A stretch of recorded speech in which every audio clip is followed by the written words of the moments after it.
So welcome to the next edition of the Punk CX podcast. With me today, I have Katja Forbes, who is an author, advisor, and keynote sort of speaker. But I'll let her introduce herself in due course. But first of all, Katja, welcome to the podcast. How are you doing? I am excellent today. Thank you so much for having me. You are very welcome. Now, for folks that are not familiar with you and your work, can you tell us a little bit about kind of you and the work that you do? Well, I've been working in digital design, CX, and all of those associated fields for 30 years now. And I say that out loud and just, I could feel the agedness of my body.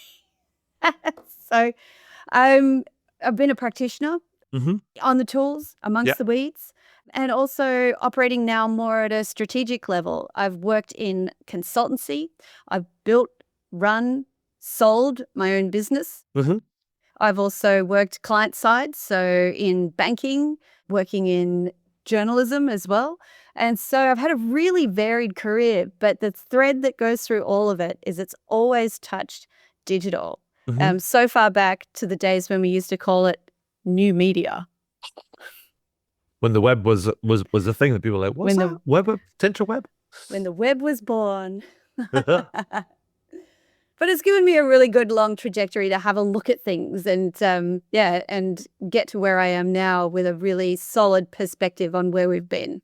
Awesome. Now, the reason I wanted to have you on the kind of podcast is because you've just recently published this new book, and it's called Machine Customers: The Evolution Has Begun, how AI that buys is changing everything. And it's Machine Customers is this kind of thing. This is like an emerging kind of thing that's kind of blowing up on the back of kind of the whole agentic commerce sort of thing. And so I thought it would be a really interesting kind of topic just to dive into. But before I dive into some things that I saw when I looked through the kind of book, which is over there, and I'm not going to go get it and kind of show it up, but I've got it over there.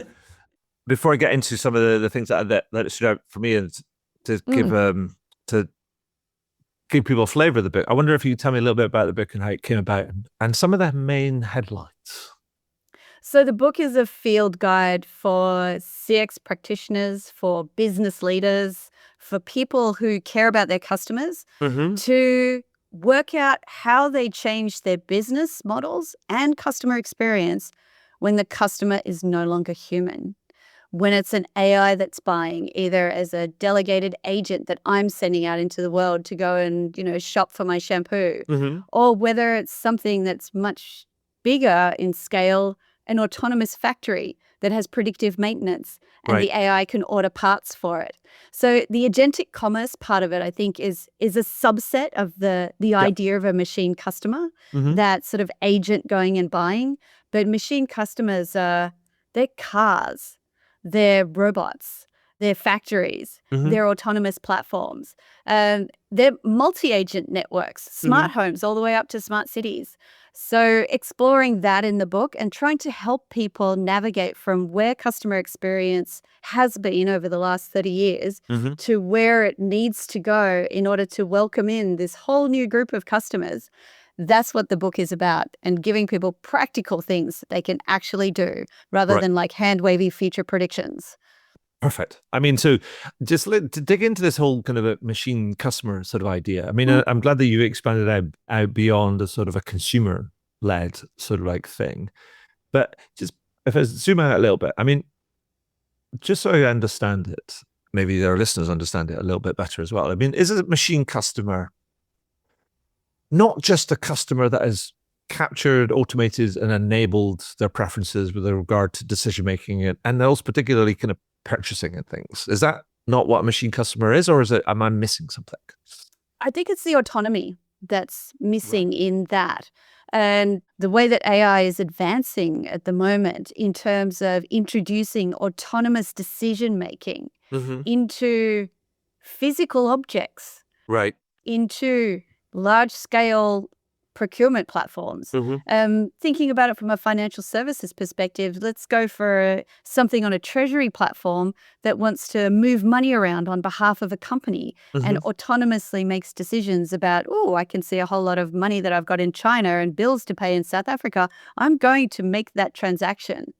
So there's the autonomy, I think, is the difference between what you describe, which is, I take my preferences, tell the agent about the preferences, and automate it to execute on my preferences. Gartner calls that almost a bound model of machine customer, where it is bound by what the human has told it can and can't do. But where we're moving towards is a fully autonomous machine customer that can determine what it buys, how it buys it, when it buys it, who it buys it from, how much it's willing to pay for it.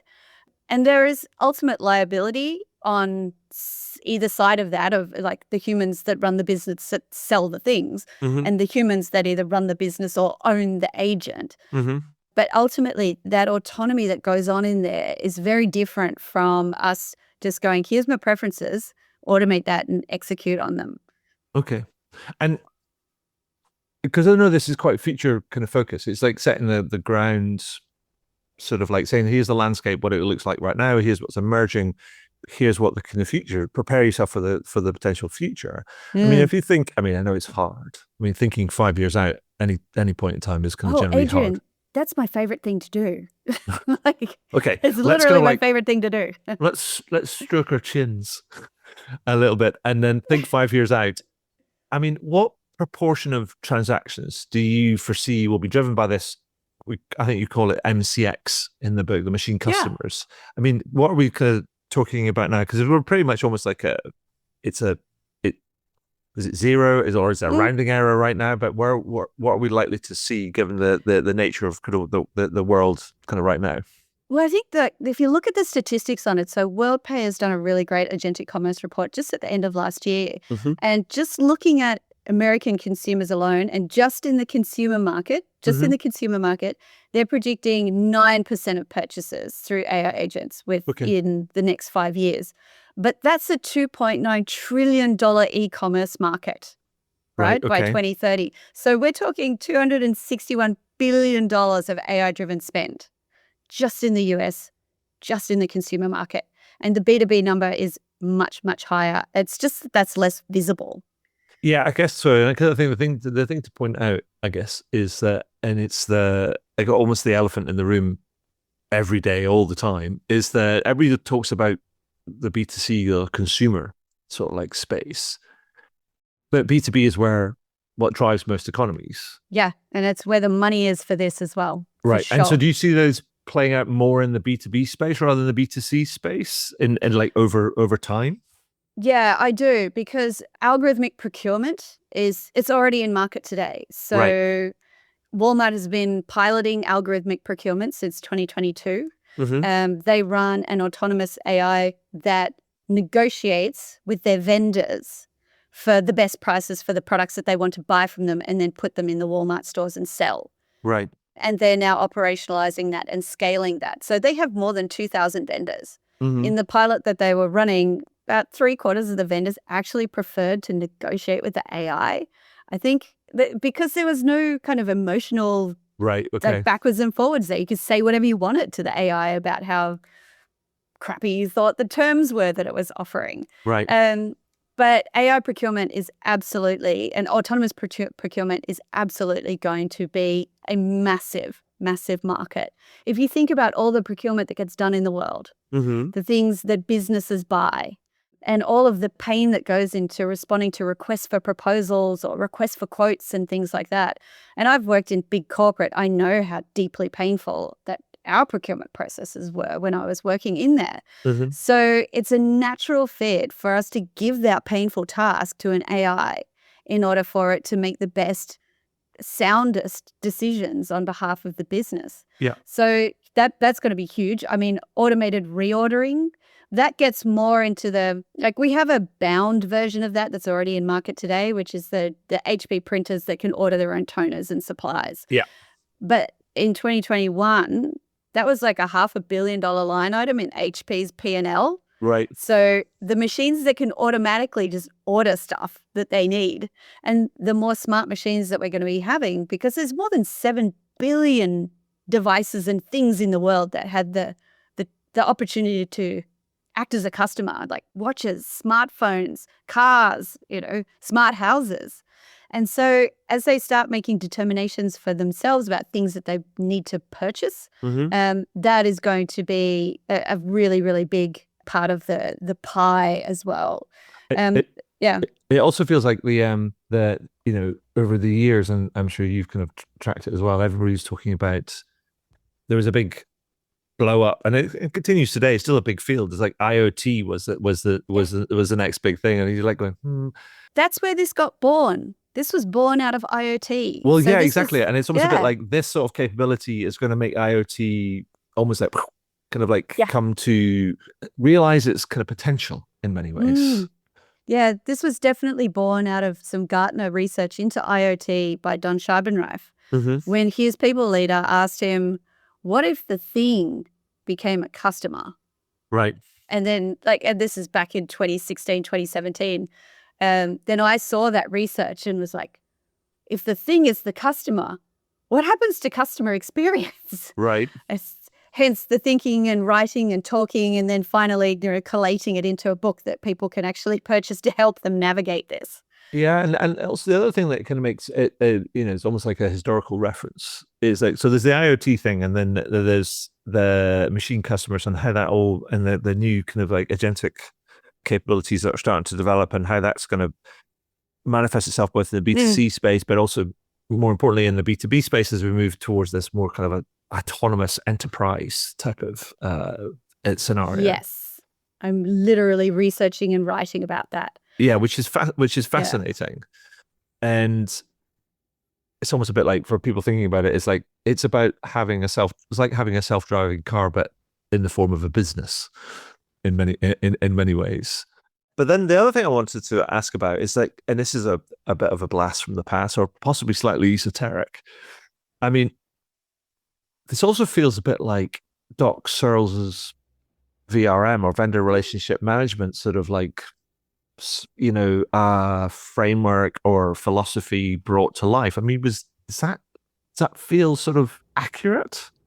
Yeah, I mean, that's all about where, the customer took power. Right.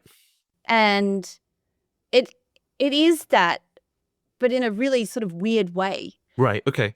Where I guess when Doc Searles was thinking about this, she was thinking about the customers, and the customers were a bunch of humans who were trying to get things done. And they were trying to also, manage the relationships on their own terms. Yes. Right. I think we have the same opportunity here, but the person in the customer box is not a person now. Right. And it's going to be trying to manage those relationships on its own terms. And its terms are going to be completely different to anything that our irrational, emotional human brains could come up with. Right. So I see a really interesting, correlation to do there. To go, all right, well, let's take that as the idea and then change the human for a robot that needs to buy parts for itself. Yeah. Or get a battery exchange. What does the terms become in that conversation? Yeah. How does it work? And that would be a really fascinating exploration. Yeah. No, I think it's fascinating because it's all greenfield type stuff. I mean, there's also another thing, that left field sort of thing that's just struck me as you were talking kind of there. Because in like the B2B space, but then also kind of like sometimes in the B2C space, there's such thing as a buying group where people get together and then kind of like club together and put together their purchasing power, and then go to the market and trying to buy sort of at scale and volume to get better discounts. I mean, I'm just thinking about like, how does that work in the machine customer sort of space? Do you want to know my version of that? Okay, go on. That is, say we have a family across multiple homes, cousins, aunts, uncles, etc., or even friend groups. Yeah. All of those homes are smart homes. All of those homes have an orchestrator agent running that home. Right. Those agents can connect with the rest of the home's family agent network, friends group agent network, and collaboratively come together to buy things to the advantage of that group of family or friends. And that's a version, I think, of the buying group, where we have networks of agents who are actually able to work together in order to get better economic outcomes for themselves, for their human counterparts. Yeah. That's how I reckon that one could manifest. Yeah, no, that's fascinating. So it feels like I mean, there's going to be all sorts of different types of agents kind of in this sort of like sort of space to try and facilitate all of this. Yeah. And it's like mind blowing and slightly discombobulating, kind of like thinking about the whole sort of like thing. But who's going to provide those kind of agents? Because I think both at the consumer level and then also at the kind of the business level, because that Yeah. feels like a layer that I mean, I can see in the business to business sort of space, the enterprise software space. Well, can we call it software anymore? Well, who knows? But at that enterprise level, I can see how you get people are jockeying for position to be Yeah. that sort of orchestration kind of like Yeah. layer. Um, so that's kind of makes more sense. But at a consumer level, or even at a more local level, where you've got like, as you kind of say, like you've got communities that Mm. might represent households or even just individual consumers, who would be providing those sort of agents? Because that's a really interesting kind of layer. Yeah. And people are fighting this out at the moment. So we have options. You can build your very own agent. I have an agent, Tyler. Tyler runs on OpenClaw, and the current model that it's working with is a Kimi 2.5 model. But I switch it around. Like when I want different things, I'll switch to different Quick models. question: His surname's not Durden, is it? It is not, but that's funny. Ah. No, it is not. Tyler, Tyler is my erstwhile delegated agent for all sort of presentations and commentary that I do about delegated agents. Okay. But Tyler is real. Tyler has a credit card through a credit claw option, which is basically it takes my credit card, obfuscates it, and the credit card number is never actually passed to Tyler. So there is something that would allow Tyler to pay. So far, the internet is not super supportive of AI agents trying to use credit cards. So we're still fighting that battle. But that's what the whole book is about, is like, how do we make ourselves more, welcoming in customer experience for a machine customer like Tyler? So you can build your own. There will be people who have no inclination to build their own agent to do things for them. And for them, those are the ones where we're going to see the larger players starting to offer capabilities through their platforms. Like Anthropic has already got quite a lot of agentic capability in its Claude platform. OpenAI actually hired the guy, Pete Steinberger, who created OpenClaw, and hired him into there to actually start looking at their consumer agent offering. Right. So I can see that there will be probably a subscription or something like that we'll be able to do with some of those big players to get an agent that works for you. For me, I like my own agent because I built it. I know what it does. Everything is in there because I commanded it to be so. I'm not entirely sure that I trust another party to actually create an agent for me. And we see an agent type at the moment as well called that I've called an intermediary broker, which sits on the platforms where people buy things. Like Amazon's got Rufus, Walmart has Sparky, in Australia, Woolworths has Olive, and they're all operating off different large language models to, get them to help you buy stuff. In fact, you can actually delegate to Rufus. You can say, help me decide. And then Rufus will just decide for you. But they don't work for you. No. They purport to work for you, and they're showing up super helpful, but they don't work for you. Rufus works for Amazon. Rufus prioritizes brands that have paid to be prioritized. Just check out the kind of the how much money Amazon makes for advertising every year, and then it'll tell you a lot about their business model. Precisely. You are so correct, Adrian. So correct on that. They are 100% protecting their income that they get from advertising revenue, which is huge. Yeah. And so I mean, I've always thought about this because I think there's a guy called Jamie Smith who talks about, he's got a newsletter called kind of Customer Futures, and he's been in that sort of like space. He's looking at customer agents, I think more on the consumer side, and how it fuses with digital ID and digital wallets and all those different things. Yes. Oh, it's a fascinating sort of like space, and I've known Jamie for a wee while, and it's what he's doing over there is what is brilliant. The thing, it makes me think about how the mobile phone players may actually offer like I put say in inverted commas, more trusted platform, potentially. And you've got people like your Apples of this world, one of the biggest kind of players, Google and its Android kind of like platform, but then people like Samsung and things are going to try and muscle into all that sort of like space as well. Do you think that's probably a fair shout as well?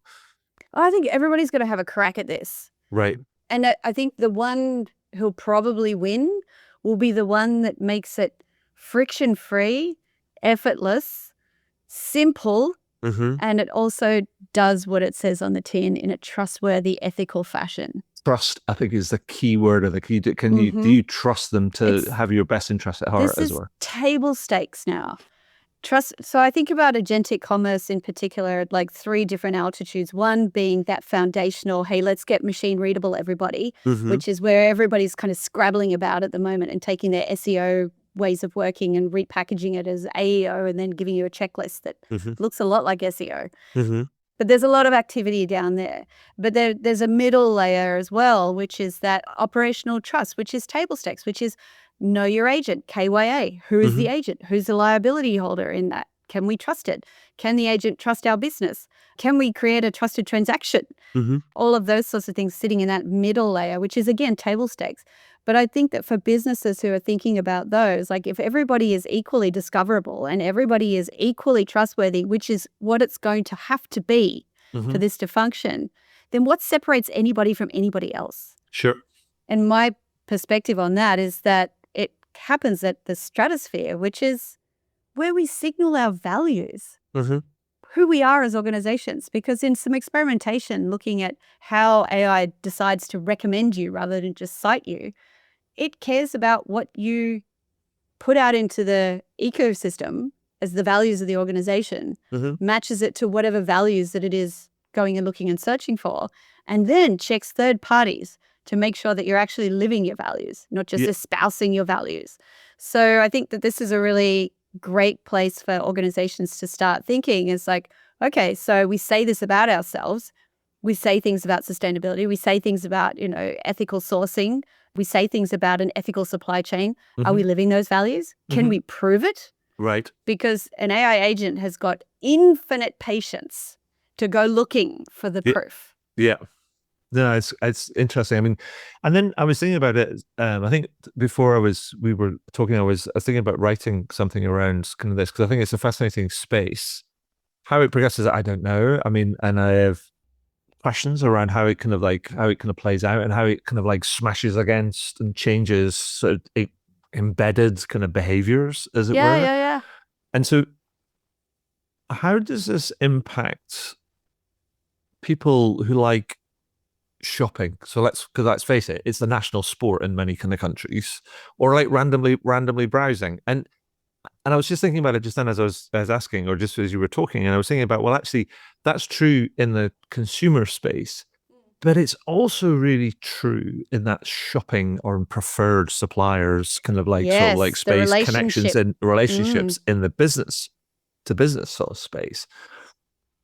How does it affect that as well? Because I just think, so what that everything's going to get done for us, or how does it impact? What do you kind of foresee in that sort of space? Well, I think it's really culturally different as well. So again, harking to the World Pay report and this is a survey of more than 8,000 people all around the world, right? Okay. About how comfortable they are with agentic commerce and an agent making a buying decision. So we see at one end of the spectrum, we see China with 65% of the people who responded from that territory saying, I already shop with an AI agent, or I would totally be fine shopping with an AI agent or having it do that for me. And then on the other end of the spectrum, at the very, very, very, very end, is France. Right. Where like a huge proportion would said, I would never. I'd love to do a French accent here, but I can't. But I would never shop with an AI agent.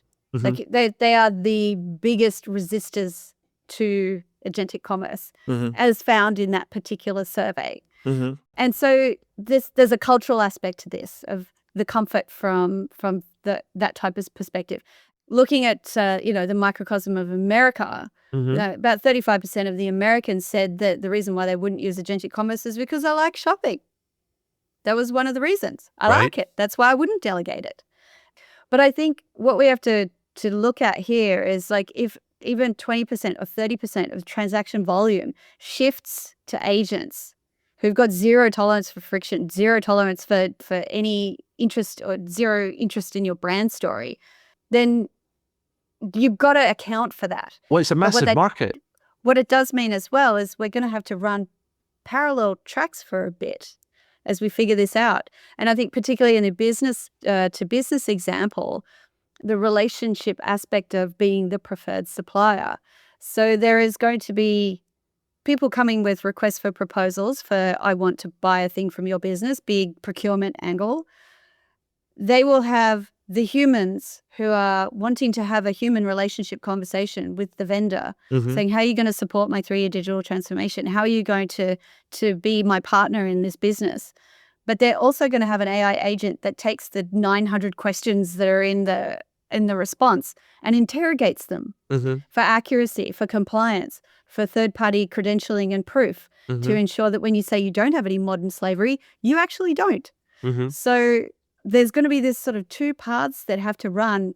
I made up a job in the book about a human-machine experience coordinator, somebody who makes sure that those conversations run parallelly and smoothly and that they come together at the right point for the decision to get made. Yeah. And that, the AI decision marries with the human decision and everybody understands why they did what they did.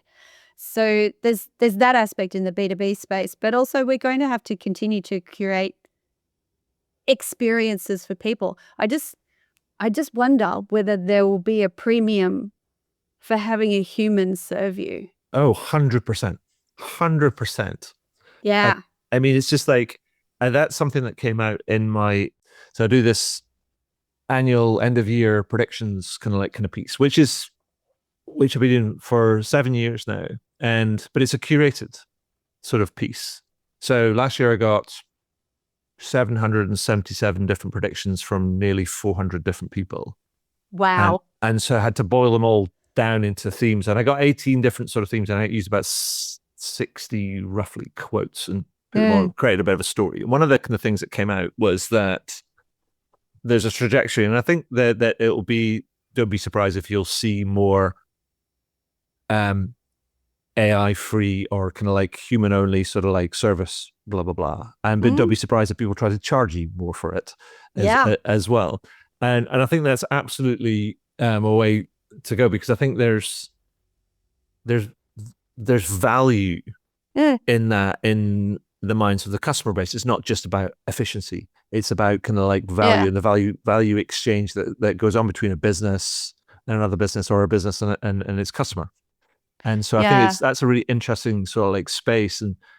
But I think that it leads me on to something that you kind of alluded to, is that the idea about you said it before, is like, what does this mean for customer experience and customer experience kind of leaders? And are we likely to see different types of roles and teams emerge in organizations to meet this new demand? I mean, like, are we going to have MCX, machine customer experience specialists, and human customer experience kind of specialists? And is that the dual track you were mentioning, or is it are we going to have to kind of fuse them at some point, or what's your? I think it all fuses into customer experience at one point, when we just recognize the fact that we have a new type of customer and it's just not a human. Right. But it's all still customer experience. Right. So I think it all fuses together. But for the immediate future, I think there needs to be the intentionality to go, I am going to get expert in how to deal with a non-human customer. I am going to specialize in that. But I don't think a customer experience professional can just go, well, I'm not going to do anything with humans anymore, because it's just not practical, or it's not how the world's going to work. There is always going to be human layers to even machine customer experience plus machine customer experience.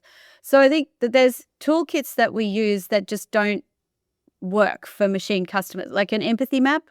Yeah. Anything that we tried to do with an empathy map with a machine customer, at best, you're going to get it to role play its training data for you and pretend to like say, do, see and hear things. You're right.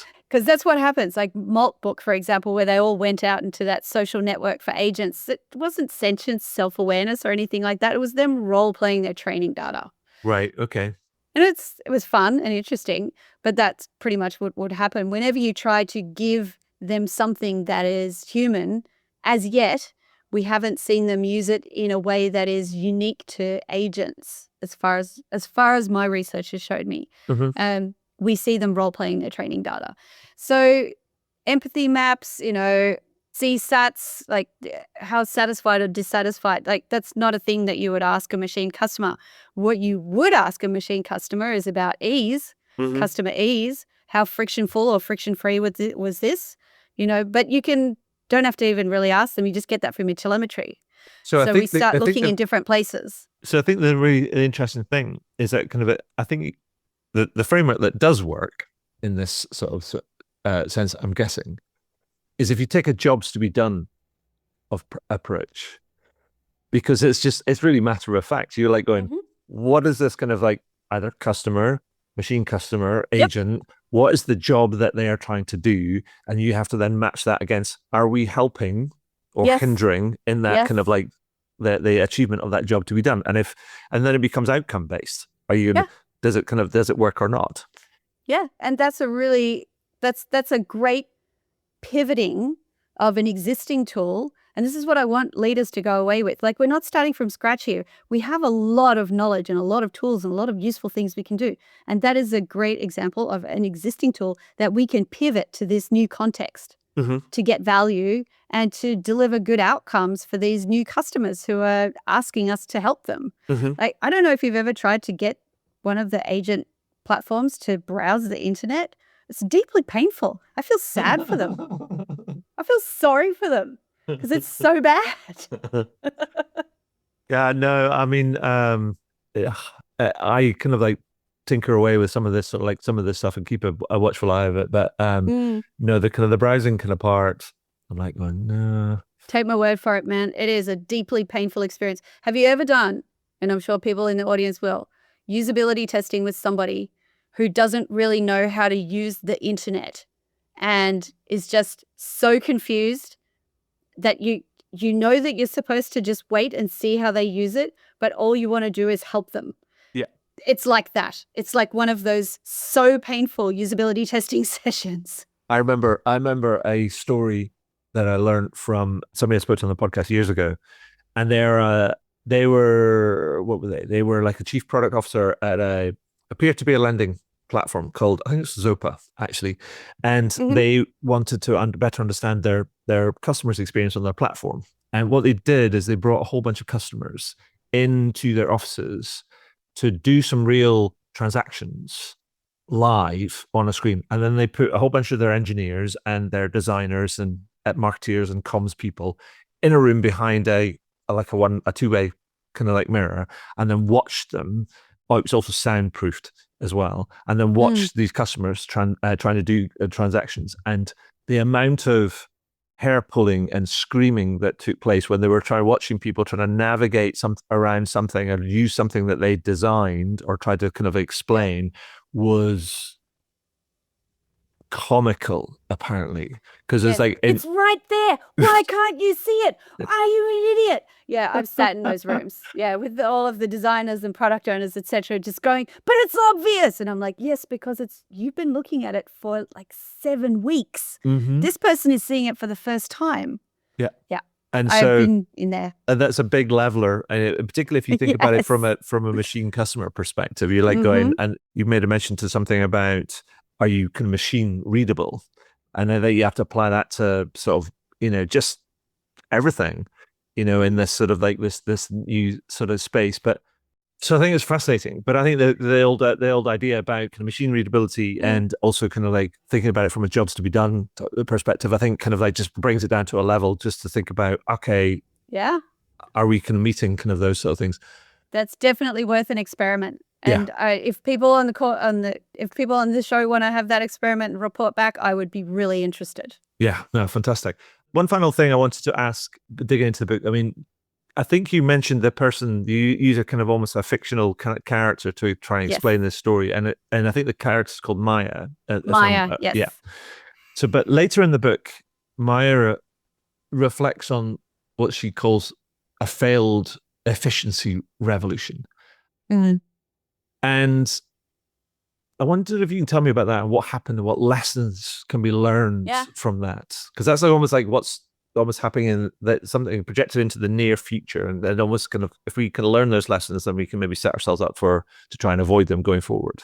Yes, because that one is absolutely a cautionary tale. And for those who haven't read the book yet, Maya comes into her wardrobe and notices that Tyler, her delegated agent, has bought 17 dresses in different colors because bulk pricing logic said that it was more efficient and that different colors would perform differently in different social situations for Maya. Mm-hmm. Now, Maya doesn't need 17 of the same dress in different colors. And so it's a cautionary tale about optimization without values encoding. Mm-hmm. Which is what I was talking about earlier, where the values at that stratospheric level is what differentiates one person or one business from another. Mm-hmm. And so nobody programmed in sustainability there. Nobody programmed in sufficiency or does Maya actually need this? Mm-hmm. And so the lesson coming out of that is about the values that you encode or that you fail to encode into machine customers is actually going to shape commerce for decades. Right. And it's one of these things that we can't fix it after the fact.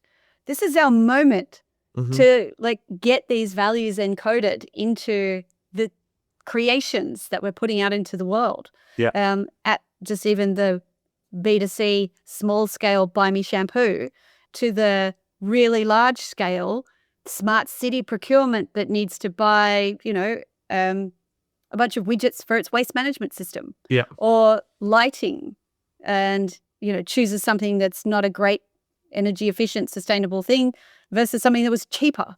Yeah. No, exactly. So this is our moment.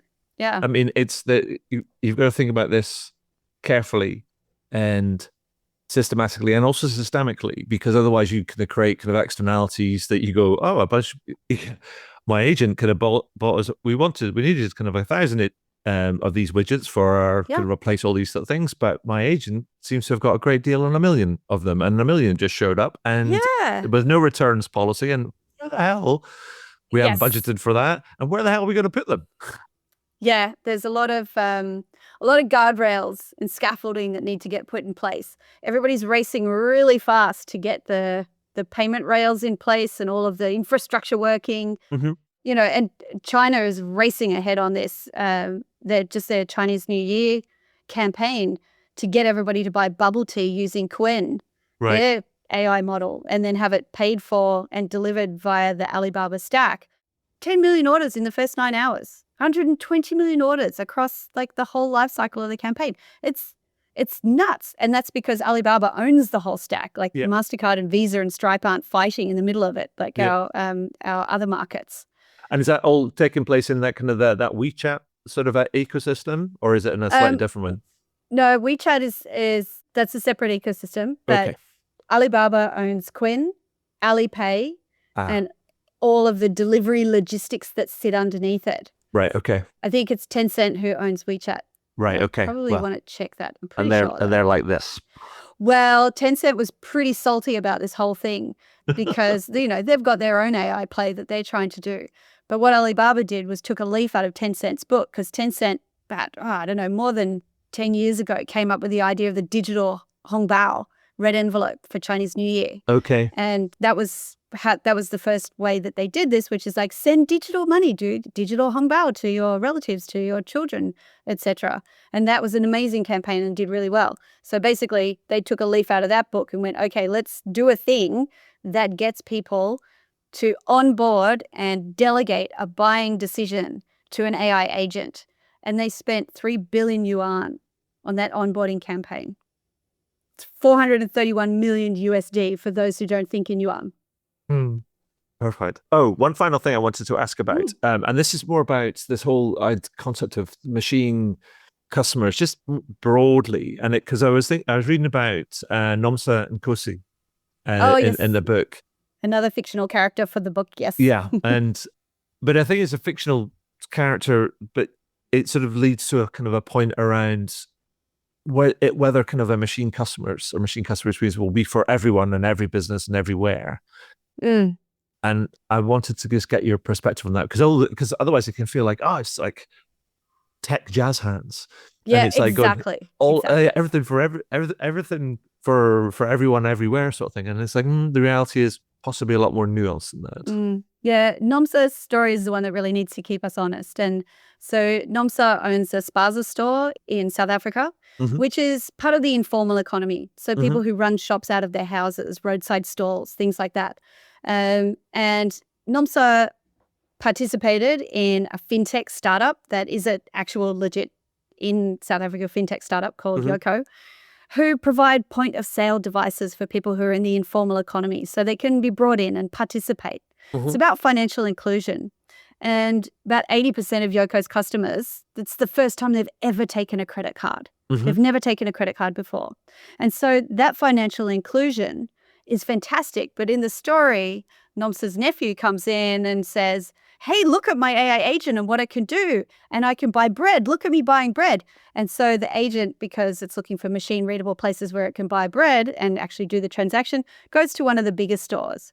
And so Nomsa has been lifted up by the inclusion with you can take a credit card now using a point of sale device. But because she has no digital presence and there's nothing there for her to help her participate in this new agentic commerce, then she's excluded all over again. So all of the ground that was gained is lost. And this is something I think is really important for us to consider, because if we think about the voices who are shaping this, it's predominantly Western, predominantly privileged people who are shaping what this looks like, at least out loud. China is racing, as I said, but they're doing it very quietly. And so we need to look at who's not in the room, whose voices are not being heard, because the informal economy, just in South Africa alone, is about a $6 billion economy of people who just aren't really part of how the ecosystem and money flow works from an official capacity. Yeah. So figuring out how do we actually, create inclusion for those parts of our market and that they don't get left behind and suddenly excluded all over again is a real conversation worth having.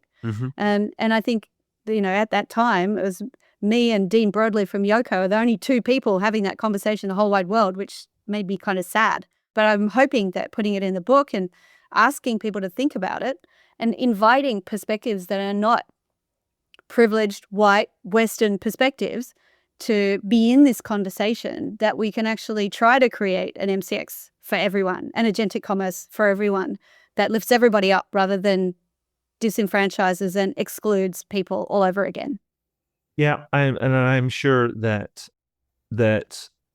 things will evolve, and also the innovation kind of may happen that are possibly closer to those markets that feel a bit more aligned with those kind of the needs of those kind of markets, because it's not about taking ideas and going and then transplanting them. Sometimes it's about kind of figuring out kind of what's the right solution for that particular context and how that particular context is going to evolve as well. So, but I think it's a completely fair shout, and I love the story. And I just thought, actually, you know what? Yeah, it might not be for everyone and every business everywhere because of kind of what they do and how they operate. Yeah, they're facing genuine exclusion risk. And, this is not a neutral technology story by any stretch of the imagination. It serves those who are designing it. Yeah, no, indeed. And like many kind of these kind of like mass kind of like these technological solutions that have a mass kind of like impact, is they're designed to serve themselves rather than actually serve them, which is ironic given it's supposed to be about improving customer experience. But anyway, let's not get into that rabbit hole. That's it was for the things that I wanted to ask. I wanted to, before I move on to some quick fire questions, just to wrap up. Anything else that you'd like to add or highlight before we get into the quick fire? Yeah, I think that for business leaders who are listening, for CX leaders, for people who are trying to figure out how to navigate this, I want to drop the term commercial sovereignty, because this is the right for your business to set the terms under which machine customers can engage with you. You should be able to maintain your commercial sovereignty. And I think this is a strategic frontier for most businesses that they're not really thinking about.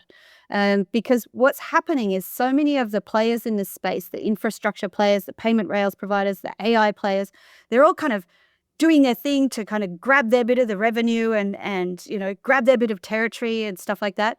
And just in the last week, I've seen an example of those payment rails providers not asking merchants whether the way they think that agents can interact with them is going to be okay around buy now, pay later, right? So that's not just like doing a credit card transaction.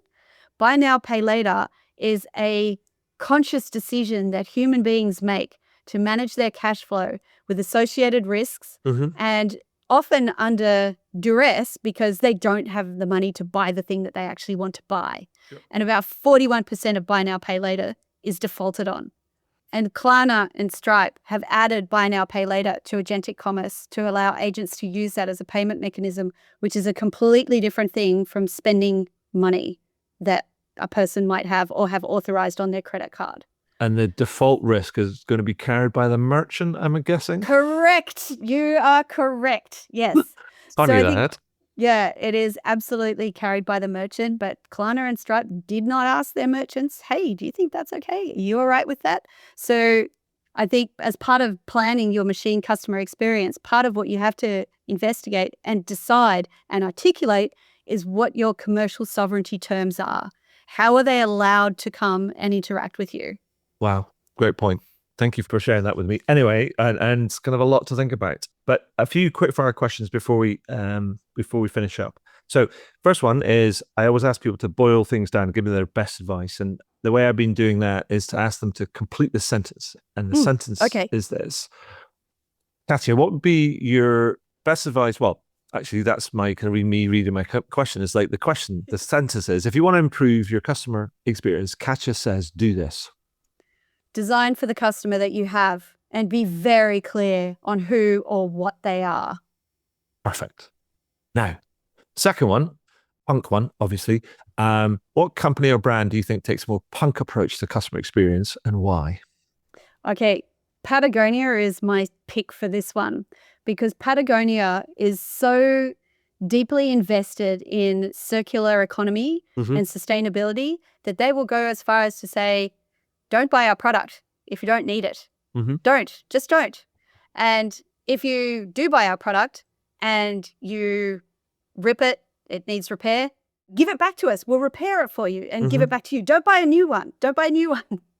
And they're really upfront with how they make the statement that every product that they create has got a sustainability impact. And they're really bold about that statement, and they are open with their data. They've created the Footprint Chronicles, which is basically data about all of their products, the recycled content, the repair versus reuse, like all of the things that signal out how they live their commitments to creating sustainable futures for us and the planet is embodied in all of these activities that they do and in their customer experience. But I think a company that says, don't buy our stuff, if you break it, don't buy a new one, yet still is really successful, that's punk for me. No, I love it. And also, I don't know if you know about this, they've given themselves to the planet as well. Yes, this is another thing. Absolutely. I think they're just such a great punk CX brand. Awesome. Love it. Final question before we wrap up. Tell me a good news story, Katja, because the world is a weird place right now. So let's end on a good news story. All right, there is a good news story. There's a good news story from literally this morning at the time of recording, which actually comes in from American Express. Okay. So they launched just yesterday US time. We're at the 14th of April. They launched something called the ACE, the Agentic Commerce Experiences Developer Kit. Okay. And alongside it, what they also did was they made a consumer commitment that Amex will cover your losses if a registered AI agent makes a transaction that goes wrong on your behalf. Okay. Right? So what that means is like one of the biggest trust barriers to agentic commerce. It's always like, what happens when the agent buys something I didn't actually want? Well, Amex answers that question and has explicitly backstopped machine customer transactions with fraud protection. And out of the payment rails providers, they're the first ones to do it. Now, that said, Obviously, it's registered AI agents that it works for. What about unregistered AI agents? There's a lot of whatabouts there for sure. And there is also, hey, we've also got chargebacks and things in place that already does that. So they're not doing anything new. But the mechanism might be similar, but this is the first organization that has publicly made a commitment to consumers that we will take care of it if your agent does the wrong thing and cover the losses. So it's not about technology at all. That one's about trust design. And I think that's a really good news story. And it's a nice human promise to make in this space where AI is all the noise. Well, I love that. That's great. So that's it. I just want to say, Katja, first of all, congratulations on the book. I know kind of like how much effort it takes to kind of get into one of these things and get through to the end of it. Thank you. And just want to say thank you so much for spending some time with me today and sharing your insights and your expertise and your perspective. I think that's been super cool. My genuine pleasure. It's been fabulous to be on the show and, have a bit of a punk afternoon. I like it. Perfect. Thank you. Wow, what a great interview. I hope you enjoyed it. I know I did. Find out more about me and the work that I do at adrianswinscoe.com. Do leave a review on your favorite podcast platform. And if you have any comments, feedback, or questions about the podcast, then feel free to send me a message to podcast@adrianswinscoe.com. And do tune in again. Thanks very much.